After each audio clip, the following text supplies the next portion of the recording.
Okay, so in this example, we're being asked to solve the compound inequality, and in particular, we are solving a disjunction, meaning it uses the word or, right? So in order to do this problem, we have to solve each inequality individually, and then we're going to go ahead and graph it on a number line. So let's go ahead and work on our first inequality. We're going to minus 2 on both sides, right? Remember, our goal is to isolate the variable. So this cancels. I bring down my 3x greater than or equal to negative 12. Now my last step is to divide by 3. Okay, and when I do this, I get x is greater than or equal to negative 4. Now just be careful here. Remember your rules. If you divide or multiply by a negative, you need to flip the inequality. So a common mistake is a lot of people will flip the inequality here, even though they didn't divide by a negative. Now this is different. You're dividing into a negative, so you do not want to flip the inequality. All right, it's only when you divide or multiply by a negative. So here's my first one. Let's go ahead and solve this one. So here I'm going to add 2 on both sides. Here, this cancels. I get negative 2x. Bring down your inequality. And here I get 6. Now notice here, I'm going to divide by negative 2. Okay? So here I did divide by a negative. So that means, yes, I do flip the inequality. So now I get x is less than or equal to negative 3. Okay?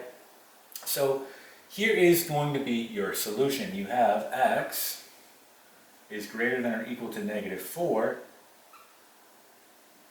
or x is less than or equal to negative 3.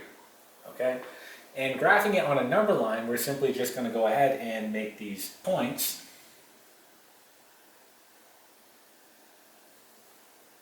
So here I'm going to get 0, put negative 3, and here I get negative 4. Now they're both going to be closed circles. And so again, this says x is greater than or equal to negative 4, or it's less than or equal to negative 3. So it could be either or here. And what you're going to do is, on negative 4, I'm shading to the right, right? X is greater than or equal to negative 4. On this right here, on negative 3, I'm shading to the left, okay? So this is actually going to be a special case, right? So what I can say here is the solution to this compound inequality is going to be all real numbers, okay? All real numbers will satisfy this compound inequality, okay? Let's try another example. Okay, so here's our next example. So again, let's solve this inequality, then we'll solve this one, and then we'll get our solution and we can go ahead and graph it. So here I'm going to minus 2 on both sides. This will cancel. I get negative 5x greater than or equal to negative 10. Now again, notice here I am going to divide by a negative. I'm dividing by a negative 5. That means I need to flip this inequality. I like to circle it so I remember. So I get x, now flip the inequality, it's going to be less than or equal to 2. Okay, so there's our first one. Doing this, we're going to add 3 on both sides. This cancels, we get 6x greater than 18.